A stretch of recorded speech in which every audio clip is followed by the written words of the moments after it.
Warahmatullahi wabarakatuh. Bismillah, alhamdulillah, wassalatu wassalamu ala rasulillah Sayyidina wa habibina wa qurrati a'yunina wa maulana Muhammadin sallallahu alaihi wasallam ibni Abdillah wa ala alihi wa sahbihi wa mawalah wa la hawla wa la quwata illa billah amma ba'd.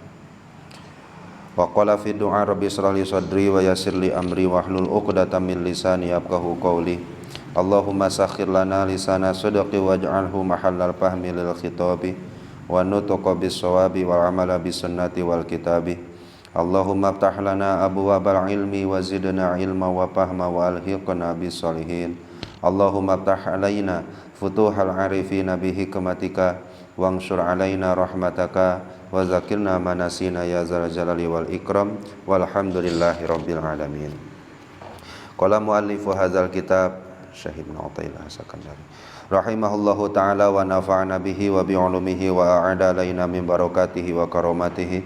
Allahumma wafiqna li isabati shawab wa janibna zayga wal irtiyab wa anfa'na wal muslimina bima hawa wa hadzal kitab ala hadhihi niyatil hasanah wa bi kulli niyatin shalihah. Al-Fatihah. A'udzu billahi minasy syaithanir rajim. Bismillahirrahmanirrahim. Alhamdulillahi rabbil alamin. Arrahmanir rahim. Maliki yaumiddin. Iyyaka na'budu wa iyyaka nasta'in. Ihdinas siratal mustaqim. Siratal ladzina an'amta 'alaihim ghairil maghdubi 'alaihim waladdallin. Alhamdulillah, Bapak-bapak sekalian, pada kesempatan malam hari ini dengan izin Allah, kudrah dan iradahnya, tentu dengan inayahnya juga kita bisa berkumpul bersama-sama di majelis ini, yang mudah-mudahan apa yang telah kita lakukan semuanya dari bentuk ketaatan dan amal soleh kita ada dalam ijabah dan ada dalam penerimaan Allah Subhanahu wa taala. Dan mudah-mudahan juga kealfaan, kekurangan dari setiap amal ibadah yang kita lakukan, Allah Subhanahu wa taala bersedia untuk menambalnya dan menyempurnakannya. Dan mudah-mudahan juga langkah kita ke depan untuk senantiasa mengerjakan perintah Allah, menjauhi segala larangan Allah Subhanahu wa taala, selalu dibimbing, dipermudah dan dituntun oleh Allah Subhanahu wa taala. Amin.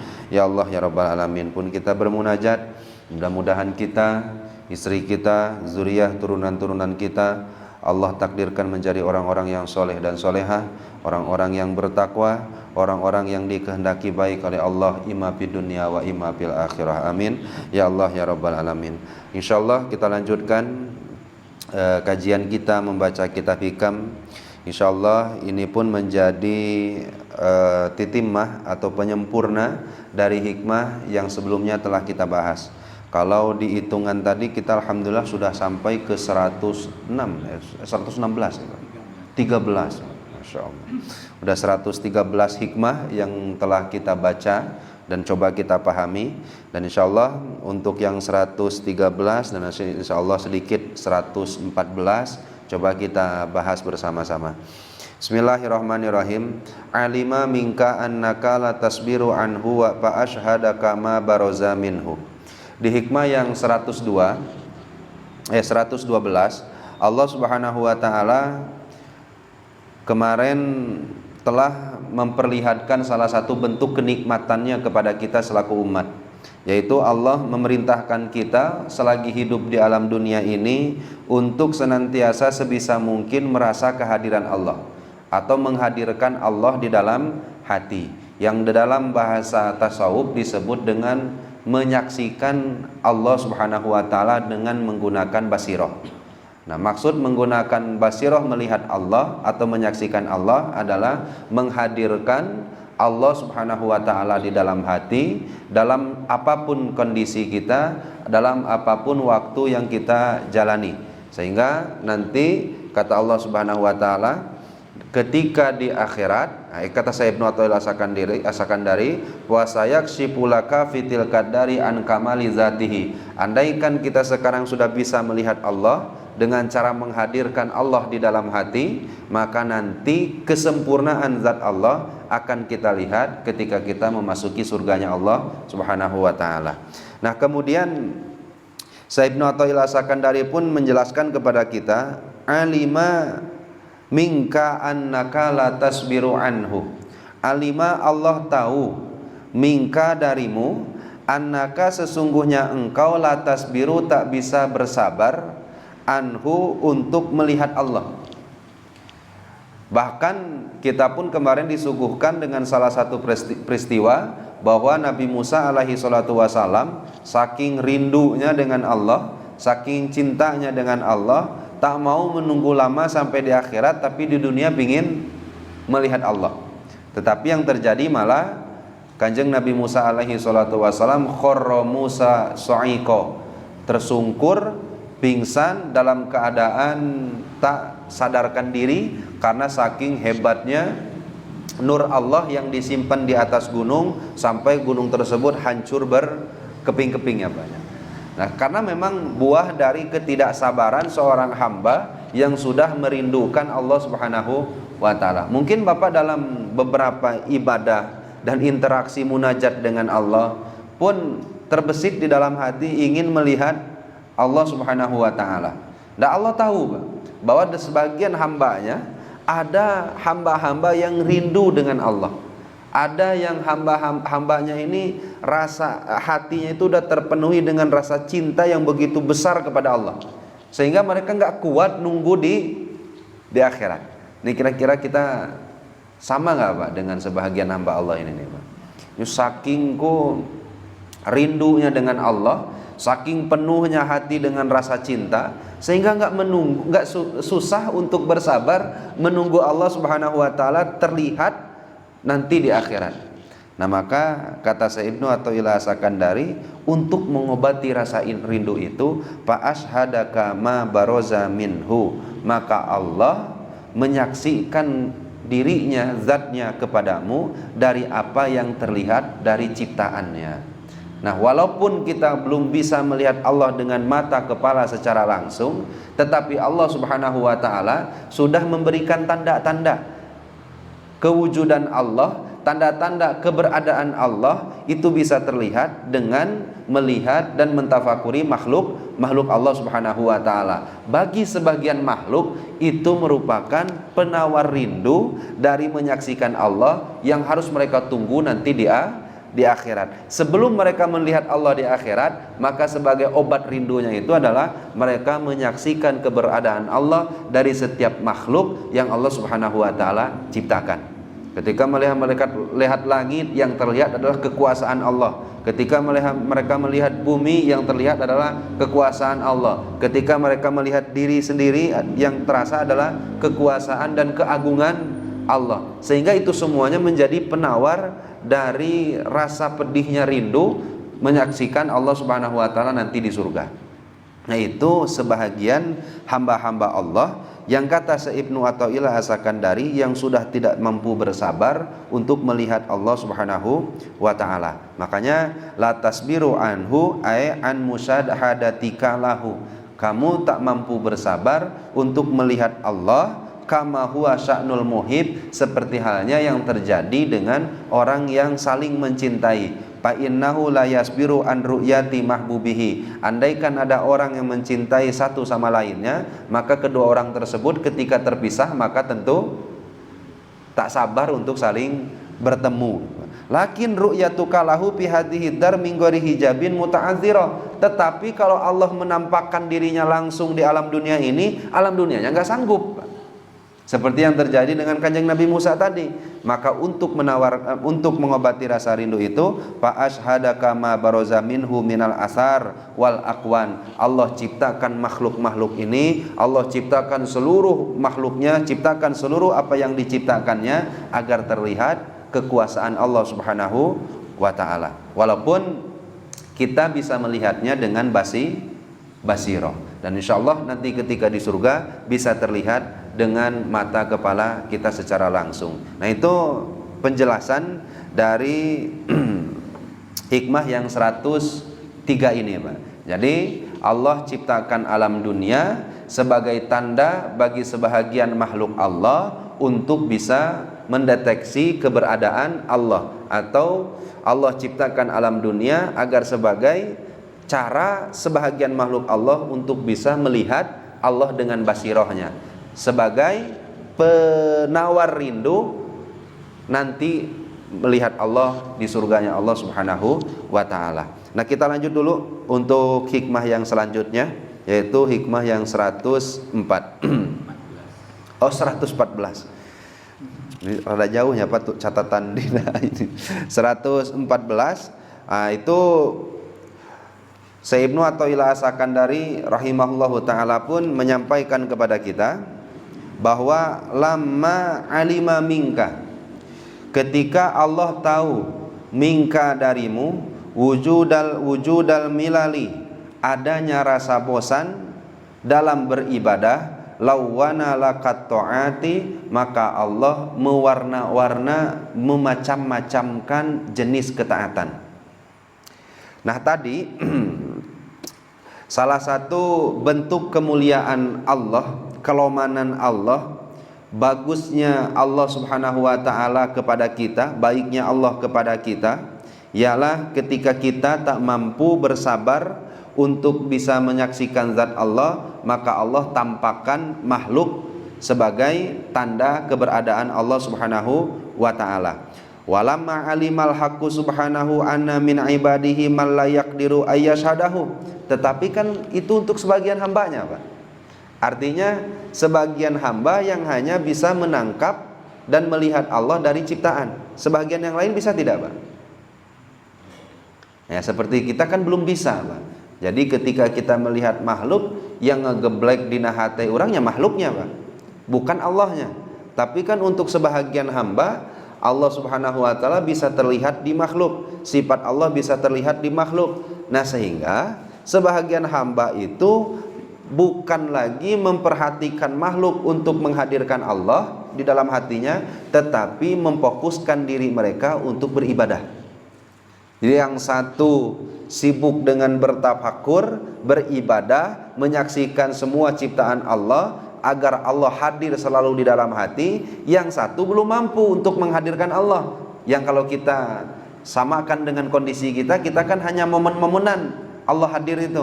Ketika balahi turun Allah ada, ketika nikmat ojol-ojol datang ya kita ada. Tetapi kalau di masa-masa enggak terlihat balahinya, enggak terlihat nikmatnya, malah Allahnya terasa enggak hadir di dalam hati.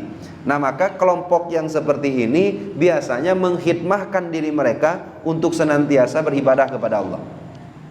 Ibadah fokus, mau kerasa kelihat Allah, mau ketika ibadah melihat Allah atau terasa tidak atau terasa dilihat oleh Allah, mereka tidak memikirkan itu, Pak. Yang di pikiran mereka adalah saya makhluk Allah, saya diciptakan oleh Allah, tugas saya hanya untuk menyembah Allah. Tapi kira-kira kalau jenis ibadahnya satu, bosan mau apa? Sholat bijeng sholat, atau puasa bijeng puasa, atau zikir bijeng zikir. Nah, akhirnya ku bager-bagerna Allah untuk hamba Allah juga. Akhirnya lawana lakat ta'at, Allah Subhanahu wa ta'ala memberikan kita banyak pilihan macam ketaatan. Kalau kita sudah capek untuk sholat, maka bolehlah kita duduk berzikir. Capek berzikir, maka bolehlah kita untuk membaca Al-Quran. Beres kita membaca Al-Quran, bolehlah kita membaca sholawat. Sehingga semuanya jadi banyak ketaatan yang bisa kita pilihkan, yang bisa kita lakukan tanpa harus merasa kebosanan. Makanya kan gak disarankan, kata Sayyidina Ali radhiyallahu ta'alaan, bagi kita yang beribadah kepada Allah Subhanahu wa ta'ala, jangan sampai mencapekkan dan membosankan diri kita terhadap ibadah yang kita lakukan. Makanya seorang mukmin dan muslim yang cerdas itu, kata Sayyidina Ali, kun asyadda ihtimaman liqabulil amal, kamu fokus saja amal yang dikerjakan itu supaya diterima. bukan difokuskan banyaknya amal yang kamu kerjakan. Nah, kira-kira fokusnya kita ini diterimanya amal atau banyaknya amal, Pak? Akhirnya kita berlomba-lomba untuk memperbanyak amal jadinya, tanpa menghiraukan apakah syaratnya sudah terpenuhi, apakah keikhlasan dalam beramalnya sudah terpenuhi, apakah kenikmatan dalam beramalnya sudah kita penuhi. Sehingga kata Sayyidina Ali radhiyallahu ta'ala seorang mukmin muslim yang cerdas itu ketika beramal adalah mereka yang beramal lebih memprioritaskan diterimanya amal tersebut wa ingqallah, walaupun yang dia dapatkan pada malam hari itu hanya 2 rakaat. Tetapi 2 rakaat itu dari mulai takbir sampai ke salam gak ada satupun yang luput dari hatinya, Pak. Dari mulai kita baca Allahu Akbar sampai ucapan Assalamualaikum warahmatullah, Assalamualaikum warahmatullah, tak ada satupun yang diucapkan oleh lisan luput dari hati. Kira-kira andaikan ibadah seperti itu hanya 2 rakaat, kemudian dibandingkan dengan sholat kita tahajud 10 rakaat, ditambah dengan witirnya 11 rakaat, dan bahkan Bapak dapat 100 rakaat lah. Tetapi ya gitu, Allahu Akbar, Allahu Akbar kabira walhamdulillah katsiran wa subhanallahi wa bihamdihi wa la ilaha illallah, atau Allahumma ba'id baini wa baina khotoyaya kama ba'ata. Lempeng, lisan maca kemana, hati mikir kemana. Maca Fatihah, lesot Fatihana. Porot, apa yang dibacakan oleh lisan gak nyangkut-nyangkut atan ke dalam hati. Kemudian baca istighfar, setelahnya baca istighfar 1000. Astagfirullah, astagfirullahaladzim, astagfirullahaladzim, astagfirullahaladzim, astagfirullahaladzim. Apa yang dibaca dengan apa makna bacaan hilang semuanya dari hati. Atau membaca istighfar 3 kali saja, Pak. Tapi ketika membaca istighfar 3 kali, semua bentuk kesalahan, kealpaan, kemaksiatan hadir dan disesali di dalam hati. Kemudian di dalam hati ketika membaca istighfar, astagfirullahaladzim, ngazam ke Allah, ya Allah, semua kemaksiatan yang pernah saya lakukan gak akan pernah saya ulangi. Mana bandingan 3 dengan 100 tadi yang lebih baik, Pak? Tentu yang sedikit tadi. Tapi saya mah pingin banyaknya khusyuk, silahkan, itu lebih baik. Artinya bapaknya pingin 20 rakaat tapi khusyuk semuanya, bagus secara kualitasnya, nah itu tentu yang terbaik. Tetapi kalau hitungannya banyak tetapi menghadirkan kebosanan, menghadirkan kejenuhan, menghadirkan ketidaknyamanan dalam beribadah, mending 2 rakaat. Yang 2 rakaat tersebut watak dan tabiat kita senang, Pak. Makanya satu saat ada seorang ulama besar namanya Umar bin Abdul Aziz. Kata beliau, "Idza tawaffaqal haqqu al hawa, fadzalika syahdu bizzubat." Andaikan ibadah sudah bersatu dengan keinginan hawa nafsu, ibadah sudah bersatu dengan hawa nafsu. Jadi hawa nafsu itu udah ngerasa manis dalam ibadah. Kalau kita kan susah, Pak. Hawa nafsu kita lamun diajak ibadah mau pahit bae, Pak. Pahit bejeng pahit. Ada we kita maka keretek dina hatena tuh yang enggak menerima ibadah itu kita lakukan. Nah, tapi kata saya Umar bin Abdul Aziz, andaikan ketika ibadah sudah bersatu dengan keinginan hati, maka yang begitu itu adalah asyahdu bizzubat. Itu seperti madu dicampur dengan keju. Saking kenikmatnya, punya madu campur keju.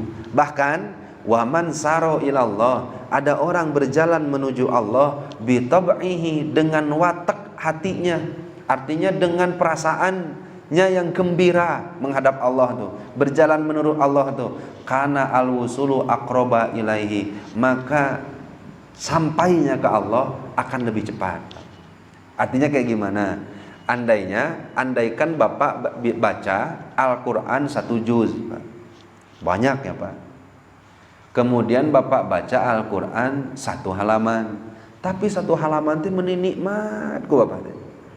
Yang 1 halaman tuh maknanya Bapak tadabburi, maknanya Bapak tafakuri. Kemudian ketika melaksanakannya enggak ada kejengkelan, kebosanan di dalam hati. Tapi lamun anu 1 juz kakarake mulai nu tungtungna kan geus dicepeng, Pak. Ditoong-toong gitu itu mana yang lebih cepat untuk usul ke Allahnya? Yang selembar tadi, Pak.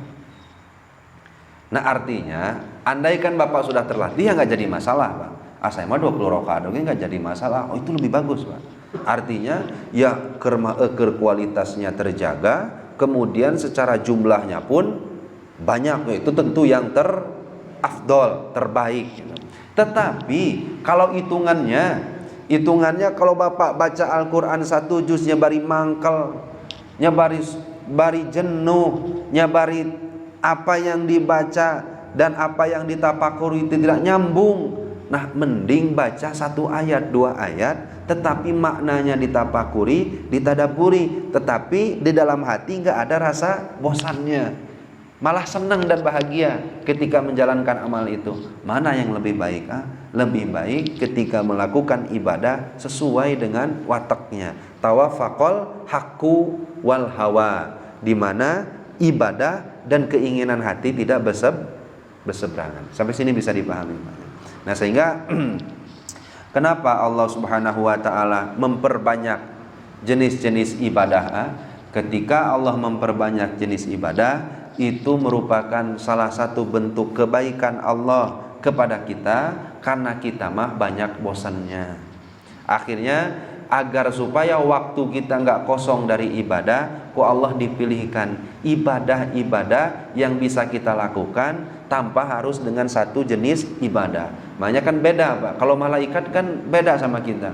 Malaikat sujud sampai hari kiamat sujudnya, Pak. Malaikat tawaf sampai hari kiamat tawafnya. Malaikat tasbih sampai hari kiamat tasbihnya, Pak. Andai kan kita perintahnya gitu, bosan mau?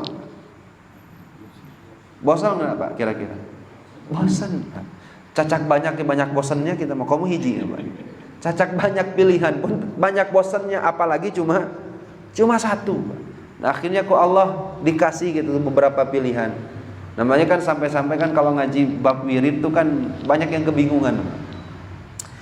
Saya ngaji bab ini, baca bismillah padilahnya ini, baca alhamdulillah padilahnya ini, baca subhanallah wa bihamdihi subhanallahil azim padilahnya seperti ini, baca la haula padilahnya seperti ini. Jadi bingung, itu nu diamalkan kedah nu mana? Pernah nggak, Pak, di posisi seperti itu, Pak? Jadi ngaji bab padilah sampai-sampai padilahnya nggak ada satupun yang dibaca. Ketika ditanya kunaon teu dibaca, ya bingung, padilahnya bagus-bagus semua. Akhirnya nggak ada satupun yang dibaca, Pak. Nah, kenapa padilahnya bagus semua kemudian diterangkan dalam satu kitab? Bapak diberikan kemudahan. Mau baca bismillah silahkan, ini padilahnya bagus.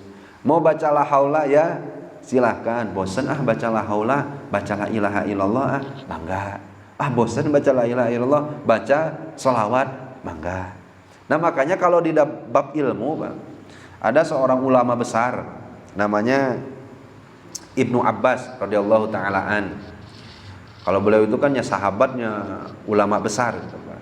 Jadi kalau setiap mau tidur itu, Pak, jenis-jenis bacaan yang tertulis di saat itu dihadirkan semuanya, Pak. Bahkan ulama-ulama kita pun sama, Pak. Jadi kalau mau tidur tuh ulama-ulama tuh disiapkan, Pak. Jadi memutolaah kitab tuh dari mulai fikih.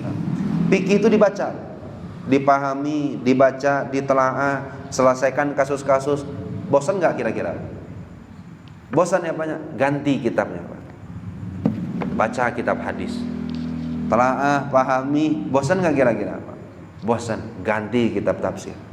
Sampai berganti-ganti, habislah malam itu hanya dengan mentelaah kitab.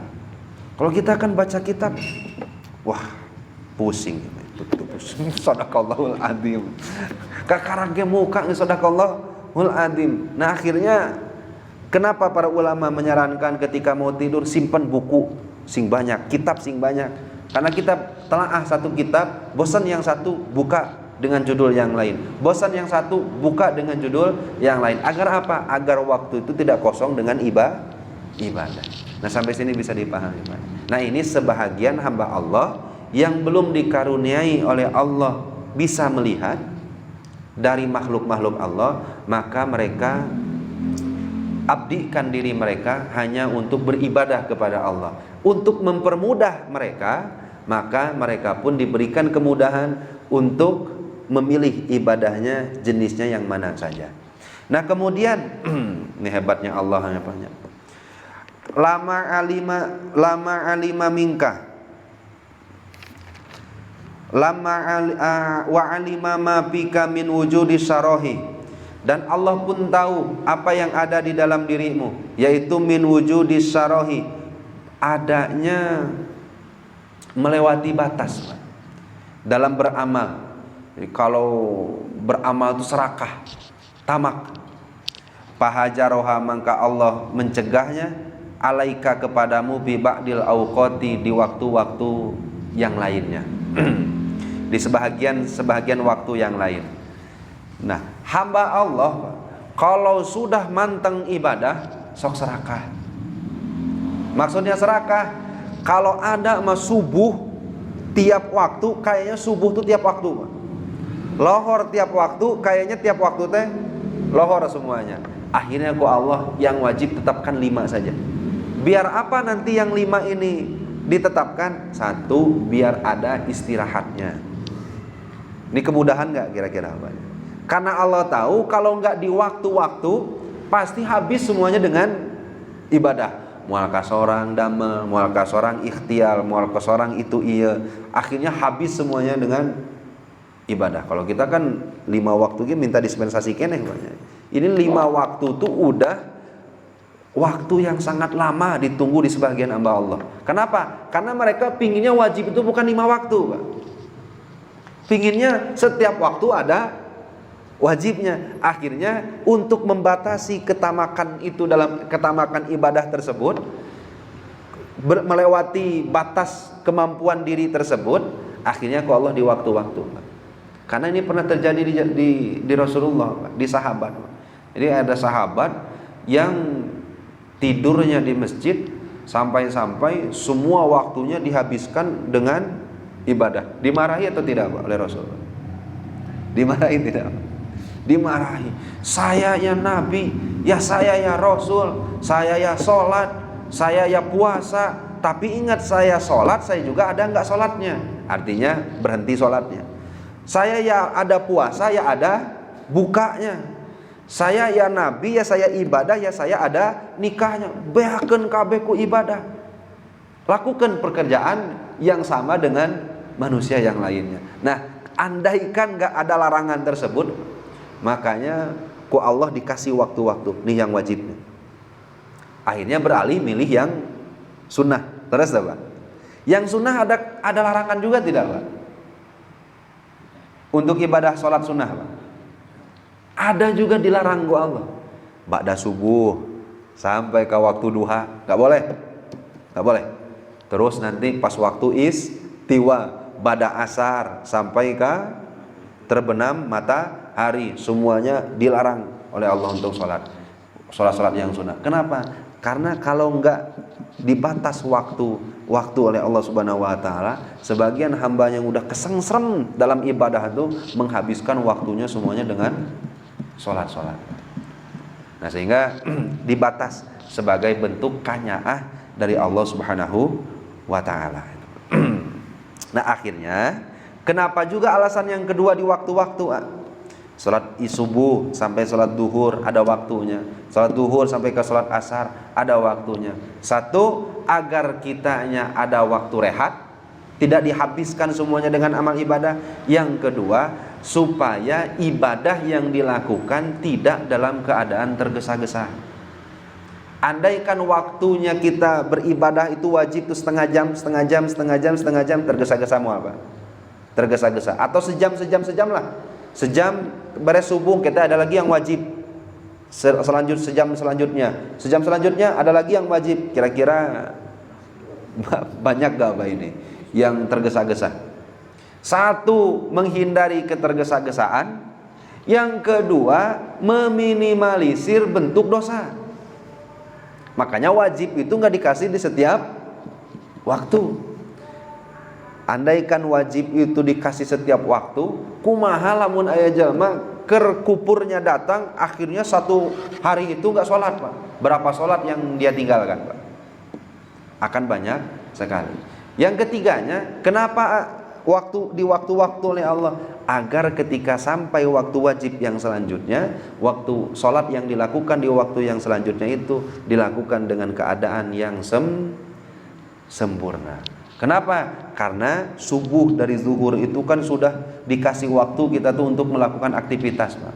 Bereskan yang bisa mengganggu kita dalam sholat, sok bereskan. Datang waktu zuhur, lakukan sholat dalam keadaan sempurna. Nanti dari zuhur ke asar, asar ke maghrib, maghrib ke isya. Makanya kenapa maghrib dengan isya dibarengkan? Karena rata-rata dari maghrib ke isya itu kariweh itu nggak ada. Laras apa? Kariweh itu apa? Kesibukan itu dari maghrib ke isya, nah itu udah didesain untuk yang memang udah waktu malam itu waktunya berhenti Pak. Waja'alnan naharo ma'asa. Siang di waktu diberikan waktu untuk mencari maisa, maka datang mendekati maghrib sudah waktunya kita pulang ke rumah. Kira-kira maghrib isya butuh jeda lama atau tidak? Tidak. Kenapa isya ke subuh kok panjang gitu? Nah, itu waktu istirahat kita. Mereka kan sudah didesain sempurna mungkin. Nah, makanya ketika datang zuhur, ketika datang asar, kalau tidak dilakukan dengan sempurna, asa izin. Kenapa? Karena sudah didesain oleh Allah bagi sebagian hamba di waktu-waktu itu agar sholat ibadah itu dilakukan dengan cara yang sempurna. Dan nanti insyaallah kita lanjutkan, liyakun hammuka iqamatas shalah la wujudas shalah. Sehingga sholat yang kita lakukan itu harus muqimus shalah, bukan sholat. Nanti ada bedanya Pak, antara orang yang mendirikan sholat dengan orang yang hanya mewujudkan sholat saja. Nah itu salah satu hikmah yang disampaikan oleh Syekh Ibnu Athaillah Sakandari. Mudah-mudahan kita bisa mengamalkannya dalam kehidupan kita sehari-hari. Maka Pak, sebelum kita tutup, ada tambahan dari sepuh-sepuh yang lain, mangga? Atau mungkin ada pertanyaan yang bisa kita diskusikan bersama-sama Pak? Atau napi cekap gitu Pak? Ya sambil ngopi aja lah pokoknya kalau ada ini. Panginten sakitu wae ditutup dengan doa. Wabillahi taufiq wal hidayah wal afu minkum. Wassalamualaikum warahmatullahi wabarakatuh.